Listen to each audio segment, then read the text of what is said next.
নারীদের অপমান করে আইডি হ্যাকের মিথ্যা তথ্য ছড়াচ্ছে একটি দল। ভোটে জবাব দেওয়ার আহ্বান তারেক রহমানের। গণনায় দেরির নামে ষড়যন্ত্র প্রতিহতের ডাক।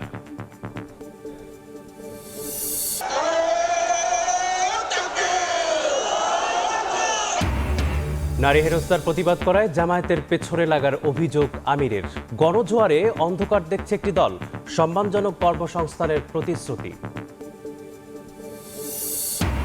নির্বাচন ঘিরে তৎপর অস্ত্র কারবারিরা। ভোটে যারা নাশকতা করতে চায় তারাই মূল গ্রাহক। আগ্নেয়াস্ত্র আসে ভারত, পাকিস্তান ও মিয়ানমার থেকে। অভিযান জোরদারের তাগিদ।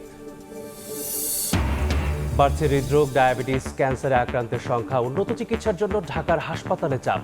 ব্যক্তি সচেতনতার পাশাপাশি সরকারকে পদক্ষেপ নেওয়ার পরামর্শ। এবং পবিত্র শবে বরাত, আজ আল্লাহর নৈকট্য লাভের আশায় ধর্মপ্রাণ মুসলমানরা মগ্ন থাকবেন ইবাদত বন্দেগীতে। দেশের মসজিদগুলোয় হবে নফল নামাজ ও দোয়া।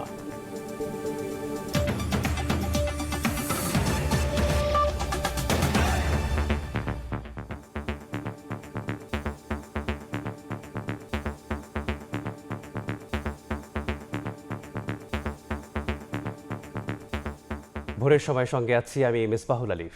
নারীদের ঘরের আটকে রাখতে চায় একটি দল। তাদের নেতা যে ভাষায় মন্তব্য করেছেন তা কলঙ্কজনক। ভোটের মাধ্যমে এর জবাব দেওয়ার আহ্বান জানিয়েছেন বিএনপি চেয়ারম্যান তারেক রহমান। সোমবার দুপুরে খুলনায় নির্বাচনী জনসভায় তিনি আরও বলেন, যারা স্বার্থসিদ্ধির জন্য ধর্মকে ব্যবহার করছে তাদের কাছ থেকে দেশ নিরাপদ নয়। পরে যশোরের জনসভায় যোগ দিয়ে ভোট গণনায় দেরির নামে কেউ সুবিধা নিতে চাইলে জনগণকে প্রতিরোধের আহ্বান জানান তারেক রহমান।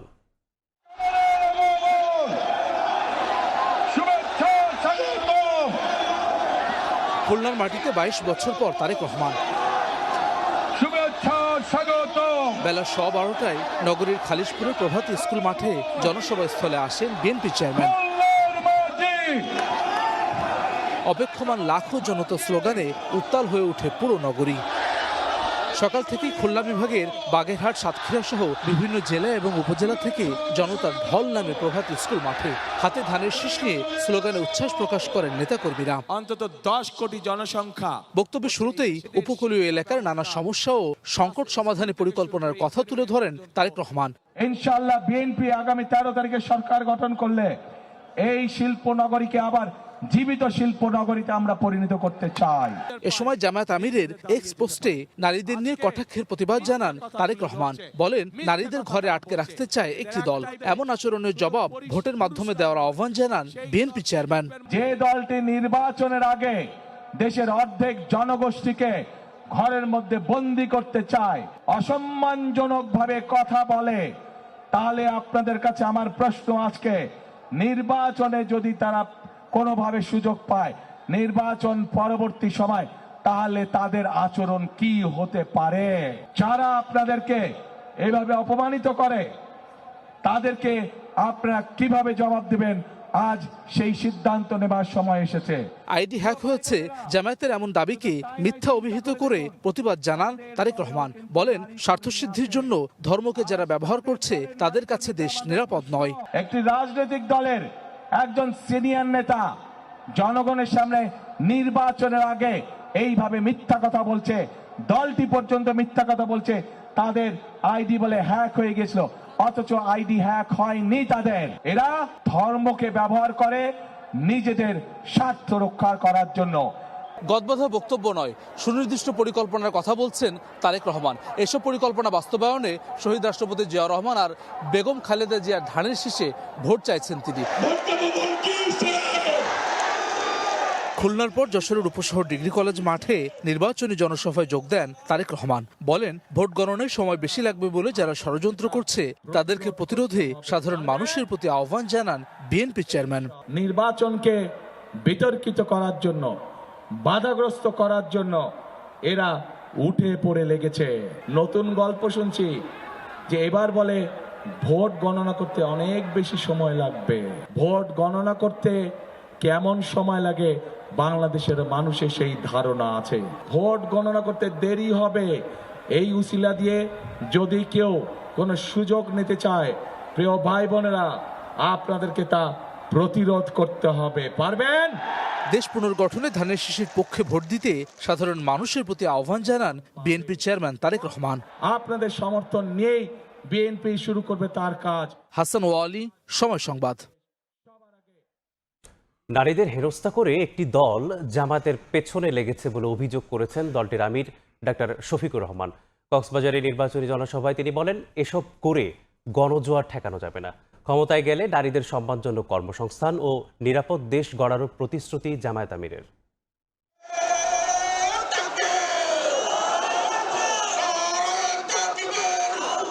নির্বাচনী প্রচারণায় কক্সবাজারে জামায়াত আমির। তার আগমনকে কেন্দ্র করে শহরের বীর মুক্তিযোদ্ধা মাঠে তৈরি হয় জনস্রোত। জায়গা না পেয়ে কেউ কেউ অবস্থান নেন সীমানা প্রাচীরে, কেউ বা দালানের ছাদে। দুপুর 1টার কিছু পরে মঞ্চে আসেন জামায়াত আমির। স্থানীয় পর্যটন শিল্পের উন্নতি করা সহ প্রতিশ্রুতি দেন নানা উন্নয়নের। 13 তারিখ থেকে নতুন একটি বাংলাদেশ জনগণ পাবে। বক্তব্যে বলেন, নারী হেনস্থার প্রতিবাদ করায় জামায়াতের পেছনে লেগেছে একটি দল। ক্ষমতায় গেলে জামায়াত নারীদের জন্য সম্মানজনক কর্মসংস্থানের পাশাপাশি নিরাপদ বাংলাদেশ গড়বে বলেও আশ্বাস দেন তিনি। গত কয়েকদিন ধরে বাংলাদেশে অনেকগুলা ঘটনা ঘটেছে মা বোনদেরকে অপমান করার, তার প্রতিবাদ আমি করি, এখন আমার পিছনে লেগেছে। ডাকাতের মতো, ছুরের মতো লেগেছে। সামনা থেকে মোকাবেলা করার সাহস নাই, পিছন থেকে এখন আমার পিছনে লেগেছে। হ্যাঁ, পিছনের লোকেরা ইনশাল্লাহ পিছনে পড়ে থাকবে, সামনে যেতে পারবে না। যখন দেখে চতুর্দিকে অন্ধকার, তখন দিনকেও রাত মনে করে, দিশাহারা হয়ে যায়। কি করবে, কি বলবে, হিসাব খুঁজে পায় না। এ দিয়ে জনগণের ভালোবাসার জোয়ার ঠেকানো যাবে না। এরপর চট্টগ্রামের লোহাগড়ার পদুয়ার জনসভায় যোগ দেন জামায়াত আমির। সেখানে বলেন, ব্যর্থতা দেখতে পেয়ে চোখে সর্ষে ফুল দেখছে একটি দল। 12ই ফেব্রুয়ারির পর দেশে চাঁদাবাজি বন্ধ হয়ে যাবে বলেও মন্তব্য করেন তিনি। যারা মাথা গরম করেছেন, মেহরবানি করে ঠান্ডা করুন। ওই মাথা গরমে আমাদের কিছুই আসা যায় না। আপনাদের ওই সমস্ত পচা কথা শোনার আমাদের কোনো সময় নেই। আগামীর নয়া বাংলাদেশ গঠন করার জন্য আমরা এখন পাগল পাড়া। আমাদের পিছনের দিকে ডাইনে বামে তাকানোর কোনো সময় নাই রে ভাই। পরে সীতাকুণ্ডে নির্বাচনী জনসভায় যোগ দিয়ে টাকার বিনিময়ে ভোট চাইলে পুলিশে দেওয়ার আহ্বান জানান ডাক্তার শফিকুর রহমান। আগে ছিল ভাই, এখন হয়ে গেছে অন্য কিছু। আমি আর এটা মুখে নিলাম না, বুঝতে পারছেন? এরা দান্দাবাজ, এরা নির্বাচনের সময় টাকার বস্তা নিয়ে নামে। যারা মানুষের ভোট, গরিব হোক ধনী হোক, এই ভোট যারা অর্থের বিনিময়ে প্রভাবিত করতে চায়, তারা মানুষ নামের কলঙ্ক। এরা আসলে আপনাকে টাকা দিতে আসে নাই, এরা আপনার ইজ্জত এবং আপনার বিবেক কিনতে এসেছে। এর আগে সকালে দেশের সর্বদক্ষিণের উপজেলা মহেশখালীতে নির্বাচনী জনসভায় যোগ দিয়ে লবণ শিল্পকে উন্নত করার প্রতিশ্রুতি দেন জামায়াত আমির। বলেন, পচে যাওয়া নেতৃত্ব এবং অপরাজনীতির সংস্কৃতি পরিবর্তন করবে তার দল। বন্দরনগরী চট্টগ্রাম এবং পর্যটন নগরী কক্সবাজারের বিভিন্ন এলাকায় জনসভাকালে এইসব অঞ্চলের জন্য আলাদা উন্নয়ন পরিকল্পনার কথা জানান জামায়াত আমির ডাক্তার শফিকুর রহমান। এসব পরিকল্পনা বাস্তবায়নে আগামী জাতীয় নির্বাচনে 11 দলীয় ঐক্যের পক্ষে ভোট চান তিনি। শফিক মুন্সি, সময় সংবাদ। জামায়াত ক্ষমতায় গেলে নারীদের দুর্দিন আসবে বলে মন্তব্য করেছেন বিএনপির সিনিয়র যুগ্ম মহাসচিব রুহুল কবির রিজভী। সোমবার দুপুরে বিএনপির কেন্দ্রীয় কার্যালয়ের সামনে প্রতিবাদ মিছিলে এই মন্তব্য করেন তিনি। আইটি হ্যাকের প্রমাণ দিতে না পারলে নারী সমাজের কাছে ক্ষমা চাওয়ারও আহ্বান জানিয়েছেন দলটির নেতারা।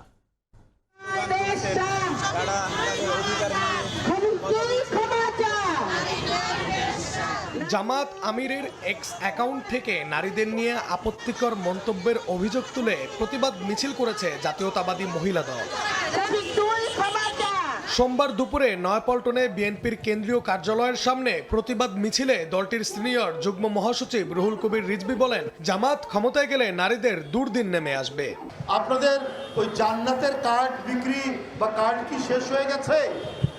এখন এই নারীকে আপনারা ধরলেন। যদি কোনোভাবে রাষ্ট্র ক্ষমতা পান, তাহলে এই দেশের নারী সমাজ যে চরম দুর্গতির মধ্যে পড়বে, সেইটা বলার অপেক্ষা রাখে না। মুক্তিযুদ্ধে জামাতের ভূমিকা নিয়ে প্রশ্ন তোলেন জাতীয়তাবাদী মহিলা দলের সভাপতি আফরোজা আব্বাস। যারা তখন আমাদের স্বাধীনতার বিপক্ষে শক্তি ছিল, যারা তাদের নিজেদের মা বোনদের ইজ্জত এই যে খানাদার বাহিনীর হাতে তুলে দিয়েছিল। বিএনপির স্থায়ী কমিটির সদস্য সেলিমা রহমান নারীদের নিয়ে অবমাননাকর মন্তব্যের সমালোচনা করে বলেন, ভোটের মাঠে নারীরাই তাদের রুখে দাঁড়াবে। 12 তারিখে এই নারীরা বুঝিয়ে দেবে কিভাবে শুধুমাত্র মিথ্যা কথার প্রচারণা দিয়ে, ধর্মের দোহাই দিয়ে, জান্নাতের দিকে কথা বলে কোনো দল জিততে পারে না।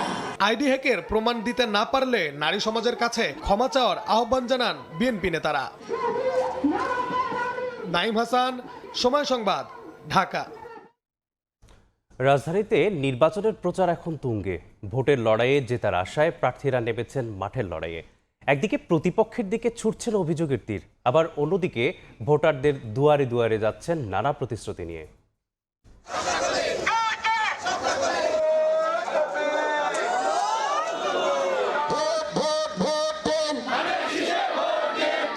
নির্বাচনের দিন ঘনিয়ে আসার সঙ্গে প্রচারে জোর বাড়ছে প্রার্থীদের। অভিযোগ পাল্টা অভিযোগ থাকলেও এর প্রভাব পড়েনি গণসংযোগে।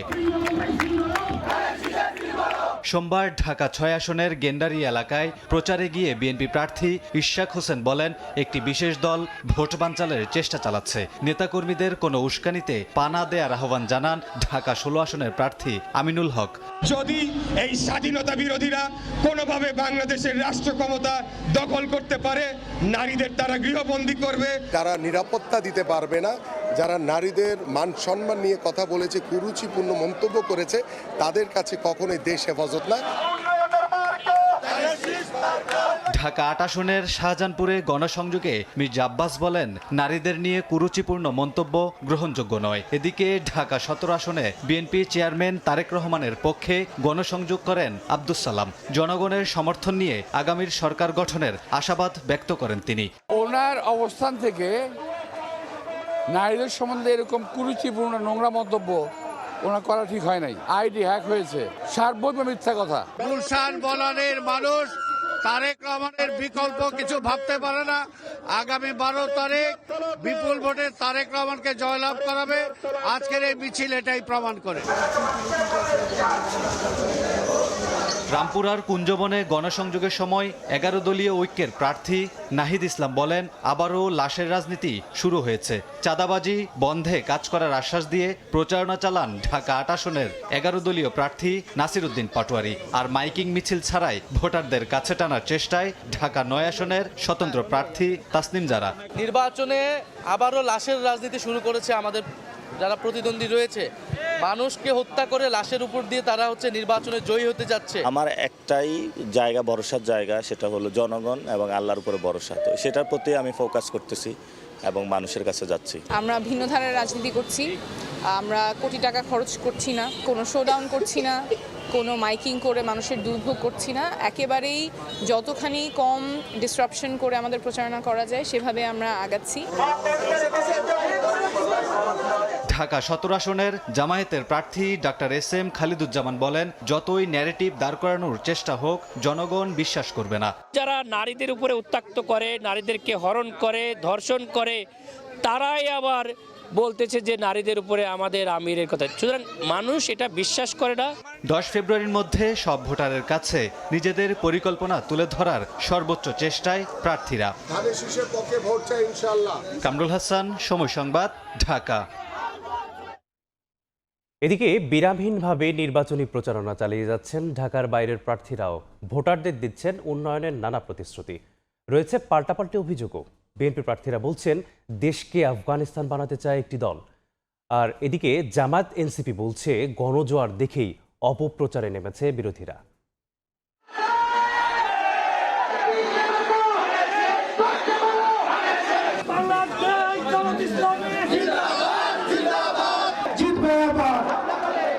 গ্রামের মেঠোপথ কিংবা শহরের রাজপথ, সবখানেই তুঙ্গে নির্বাচনী প্রচারণা। অভিযোগ পাল্টা অভিযোগে উত্তপ্ত প্রচার যুদ্ধ। বিরামহীন পাড়া মহল্লায় ছুটে বেড়াচ্ছেন ঠাকুরগাঁও 1 আসনে ধানের শীষের প্রার্থী বিএনপি মহাসচিব মির্জা ফখরুল ইসলাম আলমগীর। সদরের ঢোলারহাট এলাকায় নির্বাচনী সভায় বলেন, দেশকে আফগানিস্তান বানাতে চায় জামায়াত। নারী অবমাননাকারীদের পক্ষে নারী সমাজ থাকতে পারে না বলে মন্তব্য করেন কক্সবাজার 1 আসনে বিএনপি প্রার্থী সালাউদ্দিন আহমদ। ভোটে স্বাধীনতার পক্ষের শক্তিকেই জনগণ বেছে নেবে বলে প্রত্যাশা নোয়াখালী 1 আসনে বিএনপি প্রার্থী ব্যারিস্টার মাহবুবউদ্দিন খোকনের। নারীদেরকে যারা অবমাননা করে নারী নেতৃত্ব প্রতিষ্ঠিত হোক সেটা যারা চায় না, তাদের পক্ষে তো এই দেশের নারী সমাজ থাকতে পারে না। জামাত ইসলাম এই দেশ থেকে আফগানিস্তানে নিয়ে যেতে চায়। নাটোর 2 আসনে জামায়াতের প্রার্থী ইউনুস আলী বলেন, দাড়িপাল্লার পক্ষে গণজোয়ার তৈরি হয়েছে, তাই অপপ্রচার শুরু করেছে বিরোধী পক্ষ। গোপালগঞ্জে নির্বাচনী পথসভায় বাংলাদেশ খেলাফত মজলিসের আমির মামুনুল হক বলেন, মানুষের হারানো অধিকার ফিরিয়ে দিতেই 11 দলীয় ঐক্য গঠিত হয়েছে। 11 দলীয় জোট গঠিত হয়েছে বিগত দিনের জুলুমের শিকার হওয়াই জনপদকে তাদের ন্যায্য অধিকার ফিরিয়ে দিতে। আমাদের প্রতি গণজোয়ার এবং সমর্থন দেখে প্রতিপক্ষরা বিভিন্ন রকমের অপপ্রচার করার চেষ্টা করছে। পঞ্চগড় সদর উপজেলার বিভিন্ন স্থানে গণসংযোগ ও উঠান বৈঠকে সবাইকে ন্যায়ের পক্ষে ভোট দেওয়ার আহ্বান জানান এনসিপি প্রার্থী সার্জিস আলম। দিনাজপুর 5 আসনে শাপলাকলির প্রার্থী ডক্টর আব্দুল আহাদের নির্বাচনী পথসভায় যোগ দেন এনসিপি নেতা আসিফ মাহমুদ সজীব ভুইয়া ও হাসনাত আব্দুল্লাহ। তারা বলেন, ধানের শীষের বাইরে ভোট দিলে ভয়ভীতি দেখানো হচ্ছে। ভয়ভীতির মাধ্যমে ক্ষমতায় আসার পায়তারা করে, তাহলে তাদের পরিণতিও দিল্লিতে পালিয়ে যাওয়া শেখ হাসিনার মতো হবে। এক পক্ষ ফ্যামিলি কার্ড নামে চাঁদাবাজির নতুন লাইসেন্স দেওয়ার মাধ্যমে জনগণের অর্থ লুটপাটের নতুন ভিশন এবং প্ল্যান নিয়ে মাঠে নেমেছে। নিজেদের প্রতীকে ভোট চাওয়ার পাশাপাশি গণভোটে হ্যাঁ এর পক্ষে প্রচারণা চালাচ্ছেন সব দলের প্রার্থীরা। খাদিজা স্বপ্না, সময় সংবাদ। রাজধানীর মিরেরবাগে বিপ্লবী ওয়ার্কার্স পার্টির প্রার্থী সাইফুল হকের নির্বাচনী প্রচারণার হামলার অভিযোগ উঠেছে ঢাকা 12 আসনের বিএনপির বিদ্রোহী প্রার্থী সাইফুল ইসলাম নীরবের সমর্থকদের বিরুদ্ধে। এ সময় বেশ কয়েকজন আহত হয়েছেন। সোমবার রাতে ঢাকা মেডিকেলে আহতদের দেখতে যান ঢাকা 12 আসনের বিপ্লবী ওয়ার্কার্স পার্টির প্রার্থী সাইফুল হক। তিনি অভিযোগ করেন, সন্ধ্যায় নির্বাচনী প্রচারণায় প্রতিদ্বন্দ্বিতা প্রার্থী সাইফুল আলম নীরবের সমর্থকরা এই হামলা চালায়। এই ঘটনার নিন্দা জানিয়ে 24 ঘন্টার মধ্যে হামলাকারীদের গ্রেপ্তারের দাবি জানান।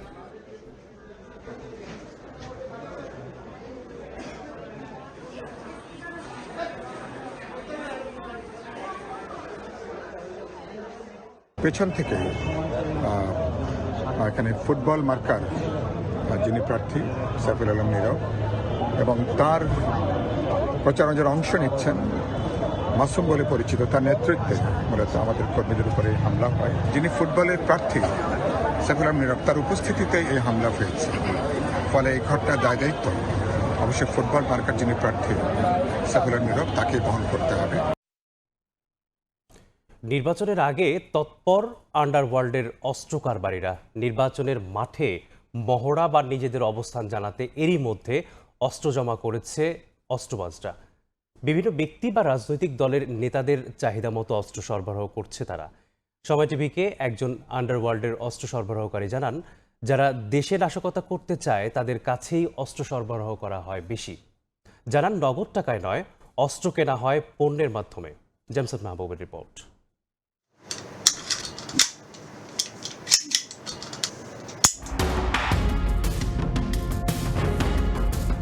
আবারও সক্রিয় আন্ডারওয়ার্ল্ড, নিজেদের অবস্থান জানান দিতে এবার তৎপর অস্ত্রধারী ক্যাডাররাও।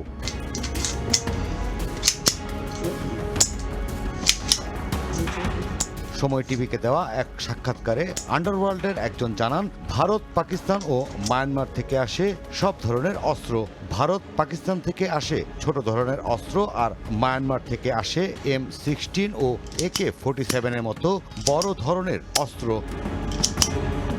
ভারত থেকে আসা অস্ত্রের চালান আসে আগরতলা, কুষ্টিয়া, চুয়াডাঙ্গা, মেহেরপুর সীমান্তে। সেসব চলে যায় অস্ত্র কারখানায়। এরপর চাহিদা মতো অস্ত্র চলে যায় আন্ডারওয়ার্ল্ডে। আর মায়ানমার থেকে অস্ত্র আসে পার্বত্য চট্টগ্রাম, নাইক্ষ্যংছড়ি, কক্সবাজার, এরপর চট্টগ্রাম হয়ে বিভিন্ন স্থানে। এক একটি অস্ত্র সরবরাহ করতে খরচ হয় 15,000 টাকা। 5টির কম অস্ত্র ডেলিভারি হয় না। সে হিসেবে এক একটি চালানে খরচ হয় প্রায় লাখ টাকা। যে দেশ থেকে প্রোডাক্টগুলো আসে ওইখানে দুইটা সিন্ডিকেট কাজ করে। দেখা গেছে আমাদের দেশের বর্ডার এরিয়াতে আসার পর ওইখানে আরেকটা সিন্ডিকেট কাজ করে। যারা মূল ক্রেতা তাদের কাছে পৌঁছানো পর্যন্ত এইখানে আরো দুইটা সিন্ডিকেট কাজ করে। অস্ত্র আমদানিতে হয় না নগদ টাকার লেনদেন। বিভিন্ন পণ্যের বিনিময়ে দেশে আসে অস্ত্রের চালান। ভারত থেকে অস্ত্র কেনা হয় স্বর্ণের বার, ইলিশ মাছের বিনিময়ে। মায়ানমার থেকে অস্ত্র আসে চাল, ডাল, মশলা, আলু, পেঁয়াজ এসব পণ্যের বিনিময়ে। পুরো কারবারই চলে টোকেনের মাধ্যমে, যেমন ভারত সীমান্তে অস্ত্রের টোকেন ঘোড়া। এক একটা পণ্যের জন্য এক এক ধরনের টোকেন। দেখা যাচ্ছে মশলার ক্ষেত্রে হাতি মার্কা টোকেন, অস্ত্রের ক্ষেত্রে ঘোড়া মার্কা টোকেন। নির্বাচনকে ঘিরে অস্ত্র কারবারিরা তৎপর। জানান, নির্বাচনকে ঘিরে যারা নাশকতা করতে চায় তারাই তাদের মূল গ্রাহক। এখন আমাদের প্রচুর চাপ, বিভিন্ন জায়গা থেকে দেখে ফোন আসে বা নির্বাচনী প্রচারণার জন্য দেখা যাচ্ছে আজকে এক জায়গায় প্রচারণা হবে, সেই যে 5 জন ছেলে লাগবে, 5টা হাতিয়ার লাগবে, দেখা যাচ্ছে সর্বনিম্ন 5 লাখ টাকা আমাদের দিতে হয়, তাহলে আমরা কোথাও যাই না। অস্ত্রগুলো কালেক্ট মোটামুটি আরো 6 মাস আগে থেকেই সবাই যার যার অনুযায়ী কালেক্ট করে ফেলছে। এখন কিছু আসতেছে, অল্প কিছু ওই নির্বাচন অনুযায়ী যাদের দরকার তারা তো আগে থেকে কালেক্ট করে ফেলছে। এখন হয়তো গুলির চাহিদাটা একটু আছে। নির্বাচনের আগে আইন শৃঙ্খলা বাহিনীর সদস্যদের অস্ত্র উদ্ধার অভিযান আরও জোরদার করা প্রয়োজন। তা না হলে অস্ত্রের ঝনঝনানিতে ম্লান হয়ে যাবে গণতান্ত্রিক ভোট উৎসব। জেমসন মাহবুব, সময় সংবাদ, ঢাকা। প্রধানমন্ত্রীর ক্ষমতার অপব্যবহার করে পরিবারকে সরকারি জমি দেওয়ার দায়ে শেখ হাসিনাকে 10 বছরের কারাদণ্ড দিয়েছেন আদালত। রাজুকের জমি বরাদ্দের জন্য চাপ দেয়ায় ব্রিটিশ এমপি টিউলিপ সিদ্দিককে 4 বছর, আজমিনা সিদ্দিক ও রাদওয়ান সিদ্দিককে 7 বছর করে সাজা দেওয়া হয়েছে। জমির বরাদ্দ বাতিলের আদেশও দেন আদালত।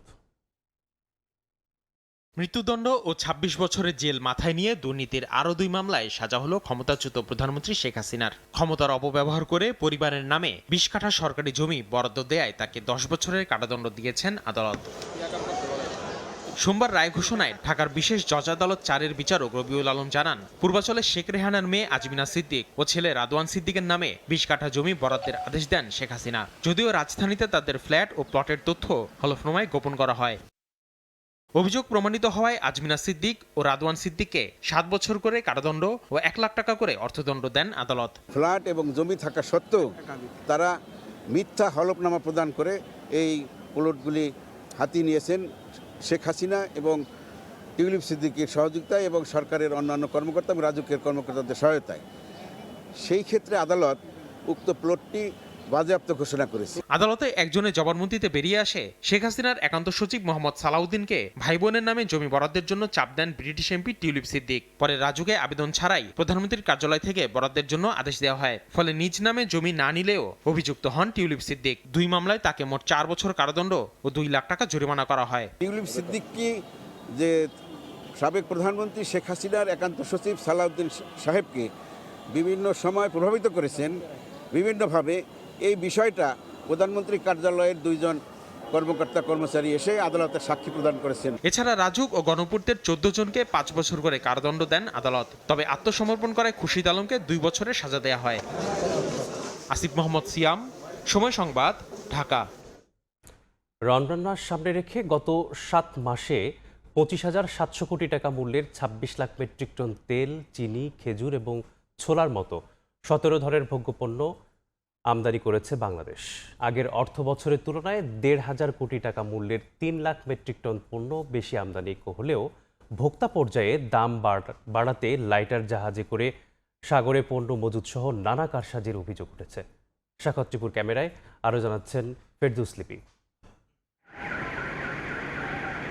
চট্টগ্রাম কাস্টমস হাউসের সর্বশেষ তথ্য অনুযায়ী চলতি অর্থবছরের জানুয়ারি পর্যন্ত 12,350 কোটি টাকা মূল্যের 9,40,000 মেট্রিক টন পাম অয়েল, 1,327 কোটি টাকা মূল্যের 2,69,000 মেট্রিক টন চিনি, 792 কোটি টাকা মূল্যের 96,000 মেট্রিক টন চিনি তৈরির কাঁচামাল, 1,700 কোটি টাকা মূল্যের 2,35,000 মেট্রিক টন ছোলা আমদানি হয়েছে বাংলাদেশে।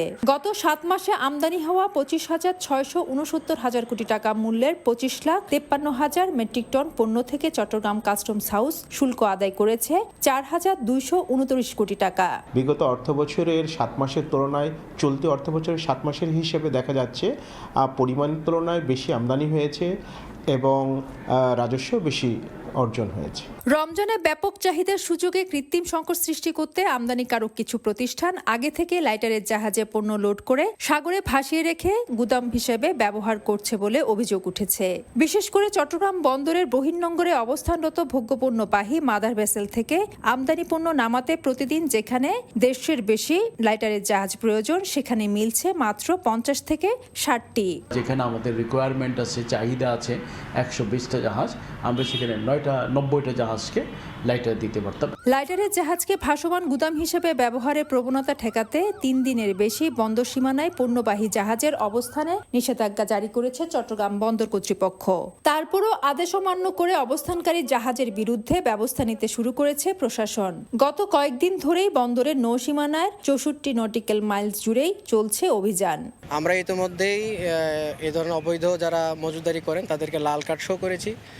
আল্লাহর সাহায্য এবং জনগণের সমর্থনে আমরা এই সিন্ডিকেটকে ভেঙে দিতে সক্ষম হব ইনশাআল্লাহ। যেগুলো রমজানে যেগুলোর চাহিদা পিকে উঠে যায়, সেই জিনিসগুলোর যাতে সরবরাহ ঘাটতি না হয় সেটা সরকারের উচ্চমহল থেকে এই নির্দেশনা দেওয়া হয়েছে যে গুদাম হিসাবে ব্যবহার না করে তারা যাতে দ্রুত সরবরাহ করে। মূলত ভোগ্যপণ্য সহ বাল্ক আকারে আমদানিকৃত পণ্যবাহী মাদার ভেসেলগুলোর অবস্থান চট্টগ্রাম বন্দরের বহির্নোঙর এবং গভীর সাগরে। লাইটারের জাহাজের মাধ্যমে মাদার ভেসেল থেকে পণ্য খালাস করে পৌঁছে দেওয়া হয় দেশের বিভিন্ন নদীবন্দর এবং আমদানিকারক প্রতিষ্ঠানের ঘাটে। কিন্তু কৃত্রিম সংকট সৃষ্টির মাধ্যমে পণ্যের দাম বাড়াতে জাহাজগুলো নিজেদের সুবিধাজনক স্থানে দাঁড়িয়ে থাকে। ফেরদৌসলিপি, সময় সংবাদ, চট্টগ্রাম। হেলিকপ্টার ও জাহাজ নিয়ে চট্টগ্রাম বন্দরে বহির্নোঙরে লাইটার জাহাজকে ভাসমান গুদাম হিসেবে ব্যবহার ঠেকাতে সাঁড়াশি অভিযান চালিয়েছে চট্টগ্রাম বন্দর কর্তৃপক্ষ, নৌবাহিনী, কোস্টগার্ড এবং নৌ অধিদপ্তর। সোমবার সকাল থেকে বন্দর চ্যানেলে নোঙর করা 17টি জাহাজে এই অভিযান পরিচালনা করা হয়। রমজান উপলক্ষে আমদানি করা ভোগ্যপণ্য যেন অবৈধভাবে মজুত করা না যায়, সে লক্ষ্যে এই অভিযান চলে বলে জানিয়েছেন সংশ্লিষ্ট সংস্থাগুলো। সোমবার বেলা 12:30টার দিকে চট্টগ্রাম বন্দর চ্যানেলে ভোগ্যপণ্যবাহী বিভিন্ন লাইটারের জাহাজে হেলিকপ্টার, জাহাজ ও মেটাল শার্ক বোট নিয়ে সাঁড়াশি অভিযান চালায় চট্টগ্রাম বন্দর কর্তৃপক্ষ, নৌবাহিনী, কোস্টগার্ড ও নৌ অধিদপ্তর। অভিযান চলাকালে নোঙর করা জাহাজগুলোর কাগজপত্র যাচাই করেন বন্দরের নির্বাহী ম্যাজিস্ট্রেট। মাদার ভেসেল থেকে পণ্য লোডের সময়, তারিখ এবং লাইটারের জাহাজগুলো কখন বন্দর এলাকা ছাড়বে এসব বিষয় পর্যবেক্ষণ করেন। অভিযানে অবৈধ মজুতদারদের বিরুদ্ধে লাল কার্ড দেখানো হয়। অনেকে দেখা যাচ্ছে ভোগ্যপণ্য নিয়ে 1 মাসেরও অধিক সময় ধরে এখানে অবস্থান করছে। এই সমস্ত অপরাধের জন্য তাদেরকে জরিমানা করা হয়। তারা এই লাইটার জাহাজগুলোকে গুদাম হিসেবে ব্যবহার করছে। মালগুলো মাদার ভেসেল থেকে নেওয়ার সাথে সাথে অতি দ্রুত সময়ে এগুলি বাজারে প্রবেশ করিয়ে দেন, সেটাই আমাদের মূল উদ্দেশ্য। রমজানে ভোগ্যপণ্যের দাম সহনীয় রাখতে কেউ যেন জাহাজকে ভাসমান গুদাম হিসেবে ব্যবহার করতে না পারে, সেজন্য কর্ণফুলী নদী ও চট্টগ্রাম বন্দরের বহির্নোঙরে মাসখানেকের বেশি সময় ধরে এ ধরনের অভিযান চালানো হচ্ছে। এর ফলে ভাসমান গুদাম ব্যবহারের প্রবণতা প্রায় শূন্যের কোঠায় নেমে এসেছে বলে জানান সংশ্লিষ্ট কর্মকর্তারা। আমাদের এই অব্যাহত অভিযানের ফলে তাদের ভিতরে এক ধরনের সচেতনতা বৃদ্ধি পেয়েছে এবং জনগণের ভিতরে সচেতনতা বৃদ্ধি পেয়েছে এই বিষয়ে। তো সামগ্রিকভাবে সব কিছুতেই আমরা দেখতে পাচ্ছি যে এগুলার ইফেক্টের কারণে বর্তমানে এই জিনিসটা শূন্যের কোঠায় নেমে এসেছে। বর্তমানে চট্টগ্রাম বহির্নোঙরে মাদার ভেসেলের সংখ্যা 55টি, এর মধ্যে ভোগ্যপণ্যবাহী জাহাজ রয়েছে 36টি। ফেরদৌসলিপি, সময় সংবাদ, Chittagong. Thai Aluminium. The better is now the best. রাজধানীর বনশ্রীতে রাস্তার পাশে থেকে অটোরিকশা চালকের মরদেহ উদ্ধার করা হয়েছে। নিহত অটোরিকশা চালকের নাম শাহিন, তিনি হবিগঞ্জের লাখাই উপজেলার বাসিন্দা। সোমবার রাত 10টার দিকে বনশ্রী এলাকায় ফেমাস হাসপাতালের বিপরীতে দাঁড়িয়ে থাকা প্রাইভেট কারের পাশে মরদেহটি দেখতে পান স্থানীয়রা। পরে পুলিশকে খবর দিলে মরদেহটি উদ্ধার করে নিয়ে যায় খিলগাঁও থানা পুলিশ। এ ঘটনায় প্রাইভেট কার ও এর চালককে আটক করেছে পুলিশ। তবে প্রাইভেট কারটি উবারের যাত্রী নেওয়ার জন্য ঘটনাস্থলে অপেক্ষমান ছিল বলে জানিয়েছে পুলিশ। মৃত্যুর কারণ অনুসন্ধানে আইনশৃঙ্খলা বাহিনীর অভিযান অব্যাহত রয়েছে। স্বজনরা জানান, এদিন সন্ধ্যা 7টায় অটোরিকশা নিয়ে বের হন শাহিন। স্ত্রী সন্তান নিয়ে রাজধানীর মেরাদিয়া এলাকায় বসবাস করতেন তিনি। উনি অটো গাড়ি চালাইতো, 7টার সময় বাসার থেকে বাইরেছে। বাসার লগে একজনের কাছে ফোন দিছে, হ্যাঁ যায় আমার খবর জানাইছে। প্রাইভেট কারেন্ট নিচে লাশ পাওয়া গেছে। হ্যাঁ চাইছিল লাশটা গুম করার জন্য, গাড়ির তলে চাপা দিয়ে রাখিয়ে দিছে লাশটা। তখন ওই যে আরেকজনে গিয়ে সেটা ওই লাইট ধরে একজন করছে, তখন এর পায়ে কিছু বাচ্চা, ওনারা বলতেছে যে এটা ময়লা। তখন উনি টান দিয়ে বাইর করে দেখে যে এটা লাশ। বিশ্বের সঙ্গে পাল্লা দিয়ে দেশেও আশঙ্কাজনক হারে বাড়ছে অসংক্রামক রোগীর সংখ্যা। অসচেতনতার পাশাপাশি রোগ শনাক্তে আর্থিক সংকট বাড়াচ্ছে এসব উচ্চমাত্রার রোগ, যা বাধাগ্রস্ত করছে টেকসই উন্নয়নে। সরকারি হাসপাতালগুলো বলছে, অসংক্রামক রোগ নিয়ন্ত্রণে প্রথমে সজাগ হতে হবে ব্যক্তিকে, আর রোগ সৃষ্টির উৎসগুলো শনাক্ত করে সরকারকে নিয়মিত মনিটরিং ও পদক্ষেপ নেওয়ার পরামর্শ বিশেষজ্ঞদের। কাজল আব্দুল্লাহ রিপোর্ট। হাড়ে ছিদ্র হয়েছে, ছিদ্র চিকিৎসা ট্রিটমেন্ট নেওয়ার জন্য এই জায়গা আমরা আসা। ডায়াবেটিকে আক্রান্ত হয়ে আমার এইখানে ক্ষত হয়ে গেছে। সরকারি বা বেসরকারি সব হাসপাতালেই হৃদরোগ, ডায়াবেটিস, ক্যান্সার বা দীর্ঘস্থায়ী শ্বাসযন্ত্রের রোগে আক্রান্ত মানুষের ভিড়।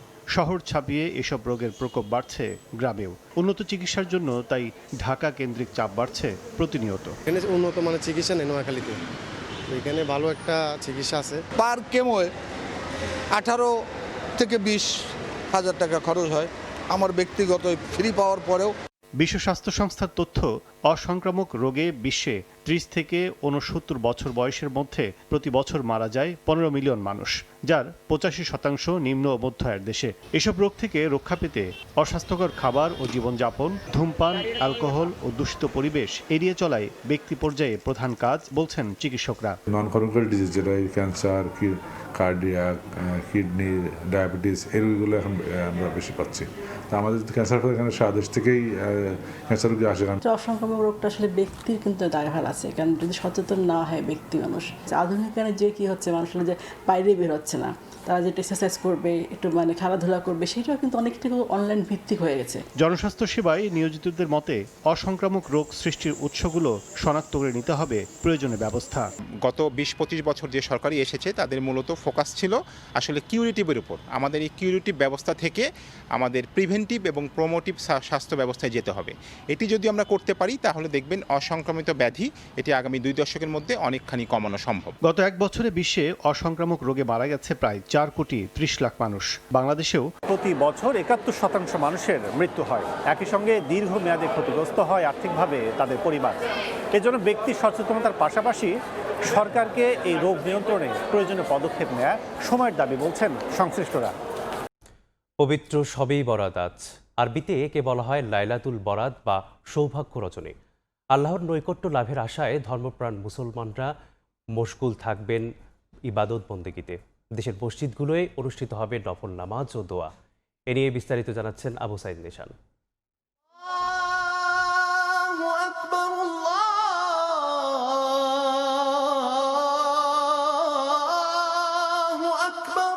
শবে বরাত ক্ষমা, প্রার্থনা ও আত্মশুদ্ধির রজনী।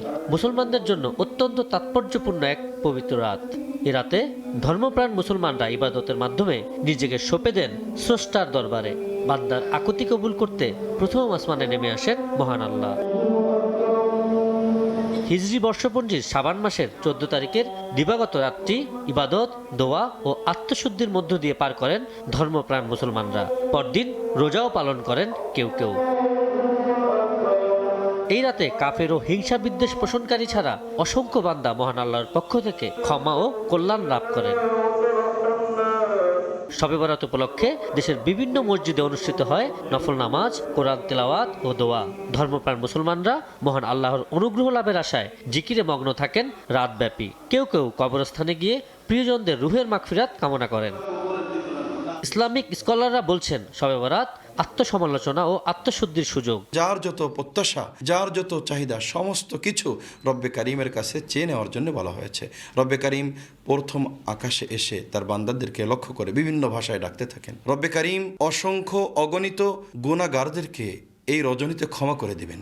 শবে বরাত নিয়ে অনেক কুসংস্কার রয়েছে হালুয়া রুটির প্রচলন, যা পালন করা শরিয়াহ সম্মত নয়। আতশবাজি, অতিরিক্ত আলোকসজ্জা থেকেও বিরত থাকার আহ্বান এই স্কলারের। হালুয়া রুটি ইত্যাদি গোছল টোছল সহ বিভিন্ন কিছু কুসংস্কারের কথা আমরা অনেক সময় অনেক ভাইদের মাধ্যমে জানতে পারি, যার কোনো বাস্তবতা নেই। এই ইবাদত বন্দিগির করতে যে কোনো ধরনের কুসংস্কারে আমরা লিপ্ত হয়ে যাব না। এলাকায় যে সমস্ত মা বোনেরা আছেন তারাও ইবাদত বন্দিগি করবে। মসজিদে যদি পুরোটা রাত এভাবে মাইক বাজতে থাকে তাহলে তাদেরও যেমন সমস্যা, ইবাদতের সমস্যা, এবং শিশু আছে, অসুস্থ ব্যক্তি আছে, তাদের জন্যও সমস্যা। শবে বরাত মুসলমানদের জন্য কেবল একটি ধর্মীয় রাতই নয়, বরং মানবিক মূল্যবোধে ফিরে যাওয়ার এক অনন্য সুযোগ। আবু সাইদ নিশান, সময় সংবাদ, ঢাকা। সুষ্ঠু ও নিরপেক্ষ ও উৎসবমুখর পরিবেশে নির্বাচন ও গণভোট করতে সম্পূর্ণভাবে প্রস্তুত আইনশৃঙ্খলা বাহিনী। নির্বাচনে শান্তিপূর্ণ পরিবেশ নিশ্চিতে তাই সড়কের পাশাপাশি নৌ, আকাশপথ এবং সীমান্তবর্তী এলাকাগুলোয় জোরদার করা হয়েছে পর্যাপ্ত নিরাপত্তা। ত্রয়োদশ জাতীয় সংসদ নির্বাচনে নিরাপত্তা নিশ্চিতে সোমবার দুপুরে ভোলা পরিদর্শন করতে হেলিকপ্টার নিয়ে উপস্থিত হন সহকারী নৌবাহিনী প্রধান রিয়ার অ্যাডমিরাল মোহাম্মদ মুসা। এ সময় বাহিনীর ভোলা কন্টিনজেন্ট পরিদর্শন করে নির্বাচনকালীন দায়িত্বরত বাহিনীর সদস্যদের বিশেষ দিক নির্দেশনা দেন তিনি। উপকূলীয় এলাকার মানুষ যেন নির্ভয় ও উৎসবমুখর পরিবেশে ভোটাধিকার প্রয়োগ করতে পারেন সে লক্ষ্যে সকল বাহিনীর সঙ্গে সমন্বয় করে কাজ করছে তার বাহিনী বলে জানান সহকারী নৌবাহিনী প্রধান। প্রতিটা আসনে, প্রতিটা উপজেলায়, ভোট কেন্দ্রগুলোতে আগে থেকে পর্যবেক্ষণে রাখা এবং নজরদারি করা, যাতে সুষ্ঠুভাবে আমরা নির্বাচন আয়োজনের জন্য আমাদের নির্বাচন কমিশনকে সহায়তা করতে পারি। জাতীয় সংসদ নির্বাচন ও গণভোট। এদিকে উপকূলীয় ও নদী তীরবর্তী এলাকায় নিরাপত্তা নিশ্চিতে গত 18 জানুয়ারি থেকে শুরু হয় মোংলা কোস্ট গার্ডের টহল কার্যক্রম, যা চলবে আগামী 14 ফেব্রুয়ারি পর্যন্ত। দাকুব ও কয়রাই খুলনা 1 ও খুলনা 6 আসনের 11টি ইউনিয়নের 56টি ভোট কেন্দ্রে নিয়োজিত থাকবে কোস্টগার্ড সদস্যরা। ঝুঁকিপূর্ণ ও স্পর্শকাতর এলাকায় থাকবে বিশেষ গোয়েন্দা ও ড্রোন নজরদারি সহ নিয়মিত টহল। এদিন সকালে কুমিল্লা সেনানিবাসের commanding officer major general Nazimuddaula চাঁদপুরের সেনাবাহিনীর ক্যাম্প পরিদর্শন করেন। ক্যাম্প পরিদর্শন শেষে সার্কিট হাউসে মতবিনিময় সভায় নির্বাচনে সুষ্ঠু পরিবেশ নিশ্চিত করতে কর্মকর্তাদের নির্দেশ দেন। এদিকে হিলি স্থলবন্দরে চেকপোস্ট বসিয়ে সন্দেহভাজন ব্যক্তি ও যানবাহনের তল্লাশি কার্যক্রম চালাচ্ছে বিজিবি। নির্বাচনকালীন শান্তিপূর্ণ পরিবেশ নিশ্চিত সহ আইনশৃঙ্খলা রক্ষা ও ভোটাধিকার সুরক্ষায় 1 ফেব্রুয়ারি থেকে হিলিতে মোতায়েন রয়েছে 4 প্লাটুন বিজিবি। এর আগে রোববার রাতে সিলেটের কোম্পানিগঞ্জে সিলেটগামী একটি সিএনজিতে তল্লাশি চালিয়ে 808 বোতল বিদেশি মদ সহ 3 মাদক ব্যবসায়ীকে গ্রেফতার করে র্যাব। একই রাতে সাভারে বাসস্ট্যান্ড এলাকায় তল্লাশি চালিয়ে 2 ব্যক্তির কাছ থেকে দেশীয় মদ ও ইয়াবা জব্দ করে তাদেরকে সাভার মডেল থানায় সোপর্দ করে সেনাবাহিনী। চন্দ্র বিশ্বাস, ববি, সময় সংবাদ। শেরপুরে নির্বাচনী সহিংসতার নিহত শ্রীবর্দী উপজেলা জামায়াতের সেক্রেটারি রেজাউল করিম হত্যা মামলার এক আসামিকে গ্রেপ্তার করা হয়েছে। সোমবার রাতে ঝিনাইগাতীর বনগাঁও এলাকার বিল থেকে আসামি মাহমুদুল হক রুবেলকে গ্রেপ্তার করে ডিবি পুলিশ। রুবেল ঝিনাইগাতী উপজেলার স্বেচ্ছাসেবক দলের যুগ্ম আহ্বায়ক এবং এ হত্যা মামলার 55 নম্বর আসামি। এদিকে এ ঘটনায় বিবৃতির মাধ্যমে নিন্দা ও প্রতিবাদ জানিয়েছেন শেরপুর জেলা স্বেচ্ছাসেবক দল। বিবৃতিতে এই ধরনের কর্মকাণ্ডের মাধ্যমে আসন্ন নির্বাচনকে বাধাগ্রস্ত করার অপপ্রচার অভিযোগ করে জামায়াতের দায়েরকৃত মিথ্যা মামলা প্রত্যাহার সহ রুবেলের নিঃশর্ত মুক্তির আহ্বান জানানো হয়।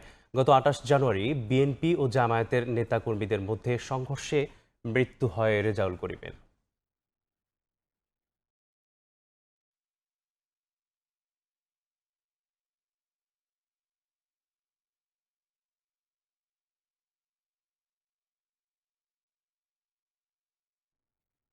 নির্বাচনে কেন্দ্র দখলের কোনো চেষ্টা হলে কেউ ছাড় পাবে না বলে হুঁশিয়ারি দিয়েছেন স্বরাষ্ট্র উপদেষ্টা। সোমবার বিকেলে ময়মনসিংহ সিটি কর্পোরেশনের মিলনায়তনে বিভাগীয় প্রশাসন আয়োজিত এক সভায় তিনি একথা বলেন। নির্বাচন ঘিরে আইনশৃঙ্খলা পরিস্থিতি নিয়ন্ত্রণের সর্বোচ্চ প্রস্তুতি নেওয়া হয়েছে জানিয়ে তিনি বলেন, প্রতিটি কেন্দ্রে সিসিটিভি ক্যামেরা স্থাপন করা হবে। কেন্দ্র দখল যেন না হয় এই জন্য আমরা সিসিটিভি প্রতিটা কেন্দ্রে লাগানো হচ্ছে। আমরা বডি ক্যাম্প, পুলিশের 25,700 আমরা বডি ক্যাম্প দিচ্ছি। আমরা ড্রোন ব্যবহার করতেছি। আমাদের যে সুরক্ষা অ্যাপ এইগুলি ব্যবহার করা হচ্ছে। এবার যদি কেউ কোনো রকমের এদিক করতে যায়, সে কেউ ছাড়া পাবে না। সে ভাই হোক বা বোন হোক, তার ছবি ওখানে থেকে যাবে। 3 দিন পরে হোক, 4 দিন পরে হোক, বা 6 মাসের জন্য জামিন নিয়ে আসুক, জামিনের পরে হইলো সে ধরা খাবে। নির্বাচনী জনসভায় যাওয়ার সময় সড়কে বালি ফেলে প্রতিবন্ধকতা সৃষ্টির অভিযোগ তুলেছেন ফরিদপুর 2 আসনের বিএনপির প্রার্থী শামা ওবায়েদ। প্রতিপক্ষের বিরুদ্ধে এ অভিযোগ করেন তিনি। জানান, সোমবার বিকেলে ফরিদপুরের সালথা উপজেলার রামকান্তপুর ইউনিয়নের বাহিরদিয়া গ্রামে নির্বাচনী জনসভায় যাওয়ার সময় পথে বালি ফেলে রাস্তা বন্ধ করে রাখা হয়। পরে নেতাকর্মীরা ওই বালি সরিয়ে যাওয়ার ব্যবস্থা করেন। আমরা একটা কর্মসূচি দিয়েছি, বাহিরদিয়া তো কারো ব্যক্তিগত সম্পত্তি না, যেমন কেউ যে কেউ এখানে প্রোগ্রাম করতে পারে। আমরা গিয়েছি, সেখানে প্রথমে বালি দিয়ে রাস্তা বন্ধ করে রাখা হয়েছিল, সেই বালি আমাদের নেতাকর্মীরা সরিয়েছে।